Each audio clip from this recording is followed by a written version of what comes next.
I'm super excited to be sharing with you today my first YouTube video in forever. Today I'm going to be sharing with you how to make these simple and gorgeous rope braided bracelets.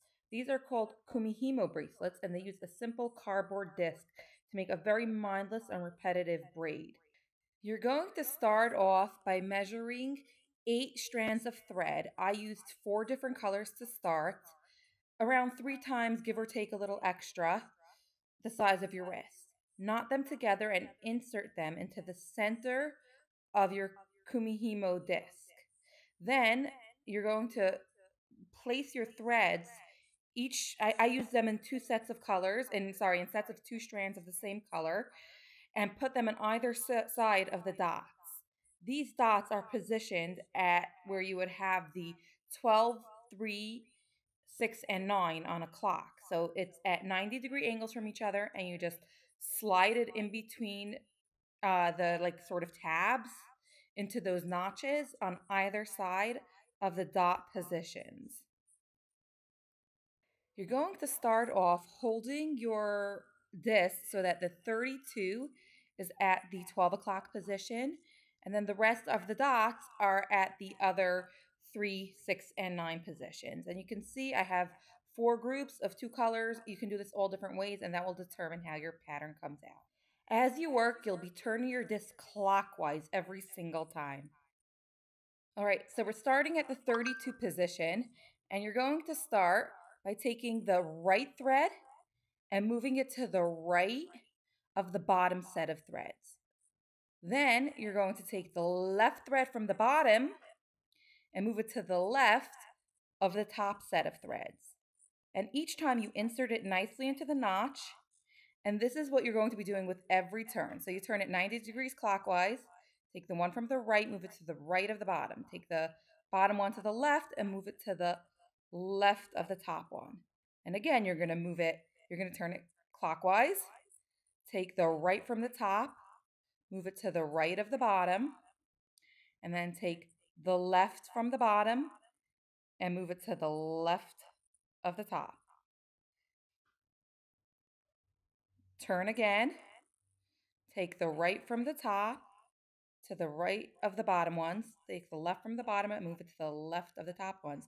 Now, each time you do want to pull your thread out completely, like I just did with the purple one.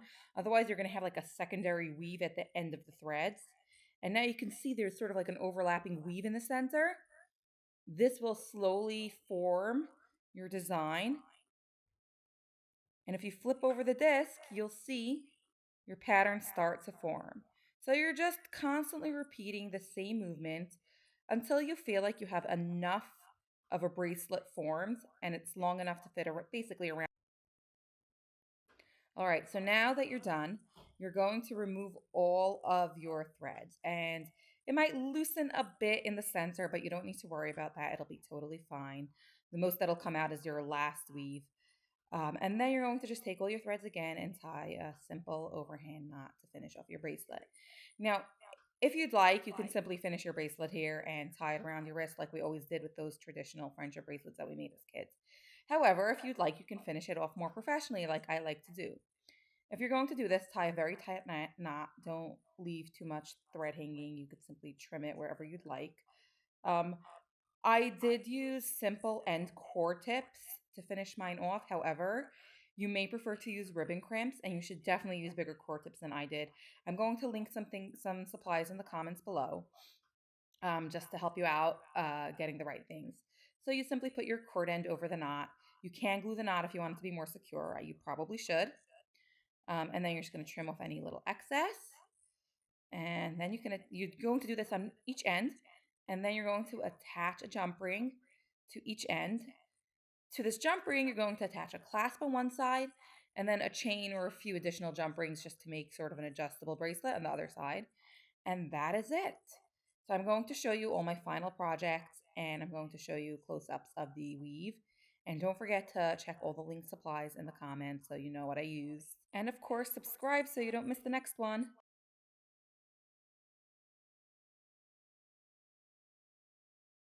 Here is our finished 4-color neon bracelet that we can take on and off and wear as if it's a regular bracelet. It looks beautiful, beautiful, beautiful stacked with other bracelets. And now it's time to experiment with different color schemes. So you can see that this one has sort of two in a row of the same color, and that will give you the information you need to try additional ones. I haven't yet tried a spiral or like a plaid look, but I'm going to, or check, I should say, look. With this one, I used an ombre thread, a single ombre thread, and I simply lined it up so that the colors more or less matched up. You could see that it wasn't perfect, but I literally used 8 of the same exact thread to do that one.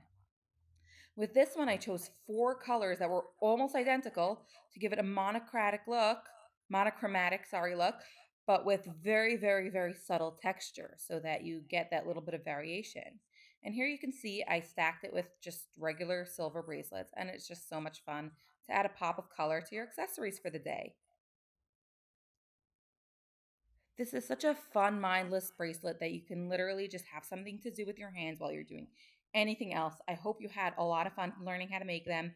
And please let me know in the comments what you'd like to see next. I'd really like to start updating YouTube more regularly. And I just want to know what you want to see. So do share.